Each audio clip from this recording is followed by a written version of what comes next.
So viewing stress as adaptive and not pathologic matters too. So let's say you're phobic to something, like I don't like spiders, I'm scared of spiders. If my kids or somebody throws a spider on me and I'm not expecting it, it's gonna freak me out, stress me out, it's gonna be awful. But if I intentionally expose myself to a spider to get used to it, all of that same stress response becomes beneficial to me and curative. That's called exposure therapy. And that's now being used for many, many different phobias and allergies and things like that. So if you intentionally stress yourself out, you will get better. And that is all mindset, right? It's the same exact stress, but it's just different how the brain is perceiving it.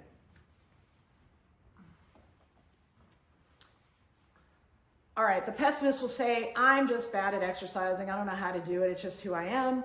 The optimist will say, you know, I've never really exercised much before. I didn't play sports as a kid, but I think I can start slowly and gradually get better at it. I'm pretty sure I can find some physical therapists or personal trainers to help me. I'm gonna find something I enjoy like pickleball, and I'm just gonna get better at it as I get stronger and more fit and I learn the skills. So just different attitude to exercise can make your life better, make that knee arthritis feel better. Okay, so here's some examples of pessimists in the popular culture I found. Everybody remembers George Costanza, right? In Seinfeld, total pessimist, neurotic, pessimistic outlook on life. He always expected the worst to happen and always did. And he always, because of his pessimism, every relationship was self-sabotage, all of his job ventures were self-sabotage, and he had terrible relationships. And then Betty Draper from Mad Men is another example. She was a housewife in the 60s who feels trapped in a role and struggles with her feelings of inadequacy and dissatisfaction. And then, because she's so pessimistic about her life, she starts to develop emotional and physical health problems. So if you look for them, you can find different examples of pessimists and optimists and kind of learn from them. And then optimists, Don Draper was the exact opposite of his wife. He had many challenges, and I would encourage you to watch Mad Men. It's hysterical because they smoke in the office all day long. He faced numerous personal, professional challenges, but every time he reinvented himself, he changed, he responded to the opportunity by adapting to it and taking it as a learning thing. His famous line is, change is neither good nor bad, it simply is. That is fundamentally true to life. Nothing is going to be static in your life. There's always going to be changes. There's always going to be challenges and setbacks. Look at the world around you. It's total chaos and crazy.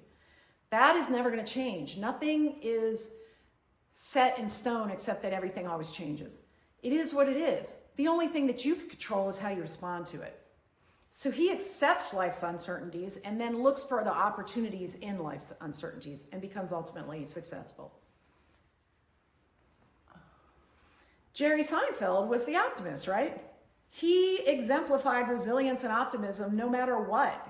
And he would always just find the absurdity in life's challenges, right? And then just took it and had what's called a stoic acceptance of it and a very positive mindset. He just laughed at life's difficulties and he maintained a lighthearted perspective. And you see this in the show. Every setback just became something kind of funny and something that he could get better at and grow from and have life improvement. Meanwhile, George Costanza is making everything worse. So just start thinking about things in your life that kind of exemplify what I'm talking about, and it may help you develop your health mindset. So, optimism is a significant predictor of positive physical health outcomes. Okay, it's super duper important. And this has been shown in study after study after study.